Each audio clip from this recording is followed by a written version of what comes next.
Assalamualaikum, jumpa lagi dengan video Bengkel Logika.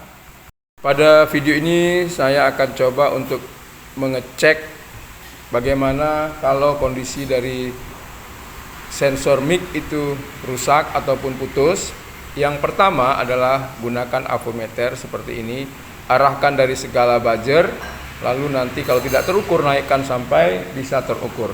Nah, jika tidak terukur maka itulah menandakan bahwa koilnya rusak.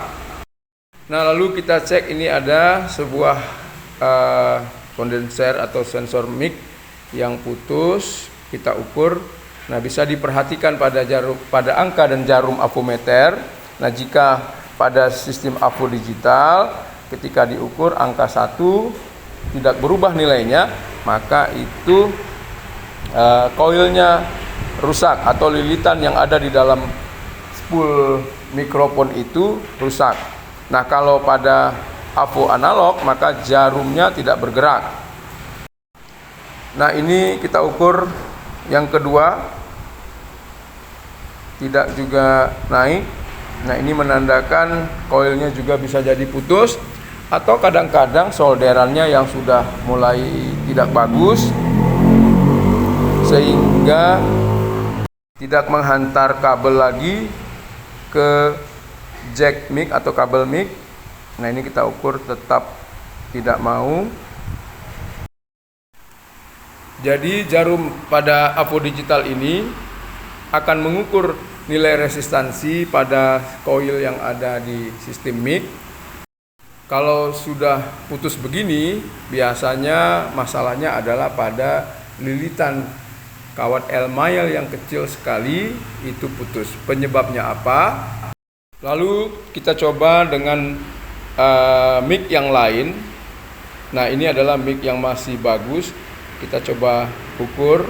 Nah, kalau mic masih bagus, maka jarum ataupun angka pada avo digital itu akan bergerak 0,4 ohm.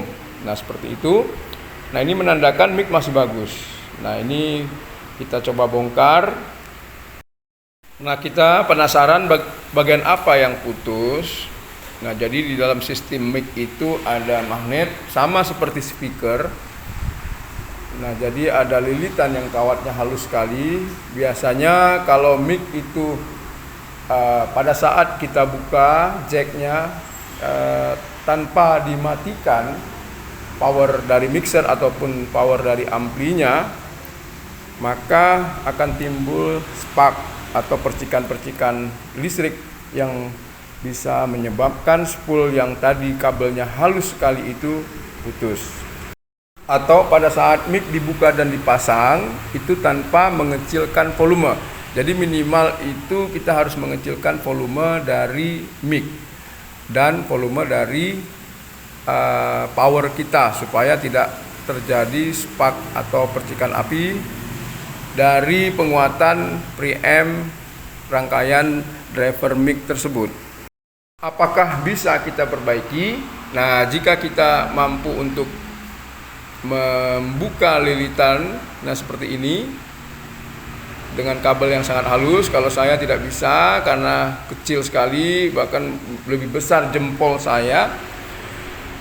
Jadi kalau kita bisa membuka pelan-pelan, lalu ujungnya kita kerik atau kita bakar pelan-pelan juga, karena kalau halus begini dibakar langsung bonyok atau lonyot. Nah, jadi ketika kita buka, kita solder ulang pada jalur kabelnya. Nah, kemungkinannya bisa berhasil, hanya saja suaranya pasti sedikit berkurang karena jumlah lilitannya kurang lebih 1 lilitan itu berkurang.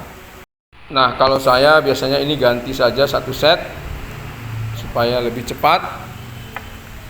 Intinya kita di sini tahu bahwa kalau mic rusak, apa penyebabnya dan apa masalah dari rangkaiannya. Tadinya saya berharap hanya kabel-kabel dari kabel seperti kabel hitam, merah, dan putih ini yang putus, tetapi ternyata spoolnya yang putus ataupun selektor on off-nya yang putus. Ternyata kedua mic ini memang sudah tidak bisa dipakai lagi. Demikianlah sedikit informasi dari Bengkel Logika. Semoga ada manfaatnya. Assalamualaikum